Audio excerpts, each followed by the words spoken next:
Now, leading into our next story of the day, this is where the good news comes in, and this is where we do have to praise not just our United States military, but Joe Biden for executing it and getting that authorization out there for our troops to do the work of killing the lead terrorist or a top leader of al-Qaeda. So the United States carried out a successful counterterrorism operation to kill top al-Qaeda leader, al-zawahiri, I believe is how you say it. Forgive me. I am terrible with last names. I mean, heck, just normal last names I struggle with. This is like next level. But terrorism experts quickly pointed out that the glaring problem with the operation was that this guy was targeted while standing on a balcony of a house in Kabul, the capital of Afghanistan. So that's what Peter's talking about. It wasn't like this guy was just on the outskirts in a freaking cave that was manufactured and just standing out there having a nice little stogie or whatever the hell they smoke over there. This guy was literally in the capital of Afghanistan. I mean, this would be like somebody standing in the freaking Washington, D.C. capital area on their balcony at a nice 5-star hotel, sipping on gin, having a nice stogie, and, basically being killed. So by somebody standing in Washington, D.C., where the capital is, or maybe in the front lawn of the White House, whatever the hell it may be, kind of shows that the Taliban have taken over the country. The capital shows. If you take the capital, you've pretty much taken over the country. You take over the White House, I mean, hell, you've pretty much, in a symbolic way, taken over the United States, which is why the British did what they did on burning it. The country in which Americans died for 20 years before President Joe Biden's disastrous withdrawal 1 year ago. God, I mean, the word disastrous doesn't even do justification for what the hell took place just 1 year ago. Well, what do experts say about all this? It is a little bit contradictory because the White House is peddling one piece of information while the experts are kind of pushing out another piece of information. The successful operation was only possible because of the close relationship between the Taliban and al-Qaeda, which itself was only possible because of the collapse of the Afghanistan government last year. Basically saying, well, if we didn't have pulled out, we would have never been able to get this guy in the first place. There is some truth to that. There is some truth that certain consequences follow up with certain actions that ends up being positive at the end of the day. According to expert terrorism analysts, the narrative that al-Zawahiri's death was a counterterrorism success masks the undeniable truth that Taliban-controlled Afghanistan is a safe haven for al-Qaeda. This is the portion that I'm saying where the White House is peddling one thing, the experts are saying something else, where it's become a safe haven for al-Qaeda, even though you have John Kirby on the podium lying and spinning it, very similar to what we see with Karine Jean-Pierre and the White House press secretary each and every day. That is because of Roggio explained al-Zawahiri was hidden in plain sight, i.e. he was not hiding at all. I mean, it sounds like another guy that we're all familiar with from 2001. His name is Osama bin Laden. Granted, he wasn't hiding necessarily in plain sight, like standing on a balcony. He was walking around at least in a compound. But I mean, same exact thing with these countries that are just harboring these massive terrorist entities and organizations. And, good. So this guy deserves to get a bullet, and hopefully it was right through his head, multiple. Well, this terrorist leader was killed in this neighborhood in a home run by a deputy of, and I can't even pronounce that guy's name. There's so many D's and Q's. I'm not even going to try.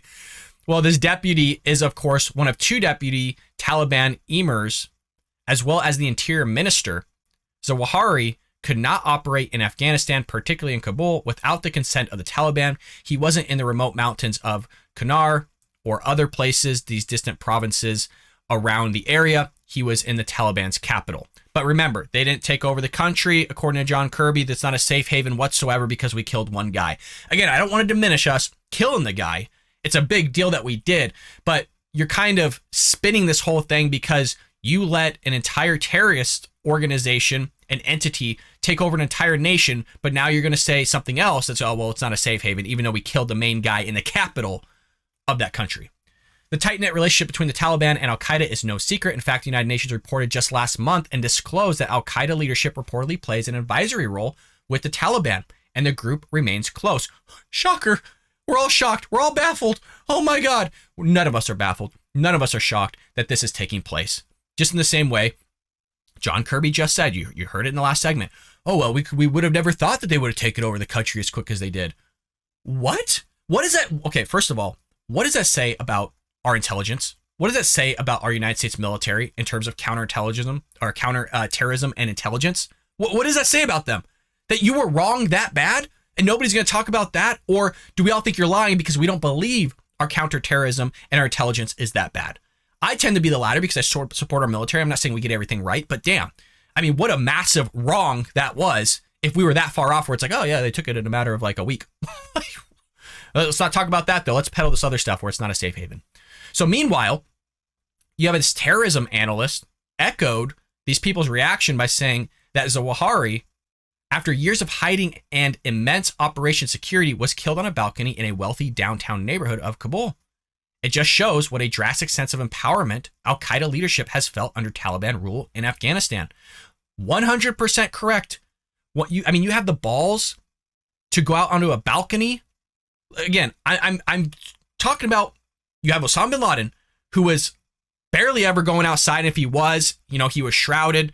He was usually under a tarp, or he was not out for a long period of time. He wasn't just acting like this idiot, like, he felt so safe in Afghanistan that he was willing to go out on a balcony and basically be shot. That's how safe he felt. But it's not a safe haven. Remember, it's not a safe haven, even though they feel safe, even though they're working in conjunction with one another to make sure that they're liberating Afghanistan. And for those that are listening, I put that in air quotes. I forget that there's people that listen to the podcast. Again, check it out. Spotify, Google, all the stuff. Check out Spotify, check out Google, check out Apple. We're everywhere. Well, you also have what the U.S. government's saying. According to Secretary of State Anthony Blinken, that guy, folks, we haven't done much on Anthony Blinken, but for the love of God, that guy needs to be let go. Everybody needs to lose their job practically and just find some good people. Well, he released a statement blasting the Taliban for violating the Doha Agreement. Oh, gee, got a bunch of terrorists not agreeing or following through with an agreement from the United States. God, baffling, folks. It's just, these Democrats are so stupid. It's like that same idea of them wanting to take away law-abiding citizens' guns and them going like, oh, well, if we didn't have any guns, there wouldn't be any crime. All the while, you have literally actual criminals with guns killing those that just had their guns taken away by the government. Bunch of idiots, man. Well, this Blinken stipulated that al-Qaeda could not find a safe harbor in Afghanistan under Taliban control. Folks, we just went over the story with you. This guy's gotten it wrong, and he's our Secretary of State. Could you get any more idiotic? But Blinken did not say that the Taliban would face any consequences for violating the controversial peace agreement. Well, of course not. Why would they? You just had John Kirby be questioned on it by Peter Doocy. Well, what are you going to do about it? Well, I'm not going to stand up here and tell you our actions and our policies and what we're going to do. Okay, that's fair. I do like that aspect. I want to be honest. Okay, I don't want to be dishonest. I was praising Biden when he said, look, I'm not going to tell you what I'm going to do in terms of military. All for it. I don't want somebody going out and telling our enemies what the hell we're going to do. But at the same time, it doesn't look good.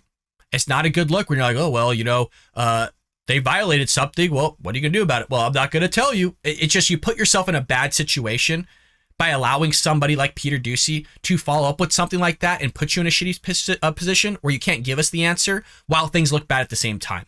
So I'm not hitting really anybody with this, but it doesn't look good from the White House, that's for damn sure. In the face of the Taliban's unwillingness and inability to abide by their comments, we will continue to support the Afghan people with robust humanitarian assistance and advocate for the protection of their human rights, especially for women and girls. Does anybody believe that? If you really believe that, you would have never pulled out of Afghanistan. Literally, there are children being thrown into fire pits alive and then being taken out once they're dead and having the mother eat them alive.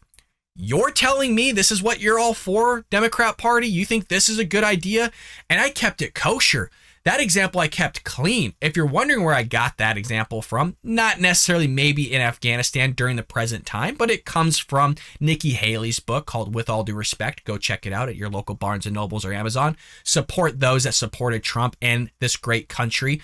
But look, these Taliban do crazy things. We've seen it on camera. We've seen what they've done to countries, plural.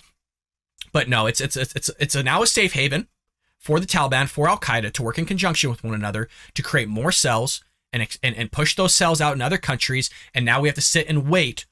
My fault, folks. My fault. According to John Kirby, we're going to watch and see what happens as you freaking have terrorists coming through the U.S.-Mexico border while the border's just completely open.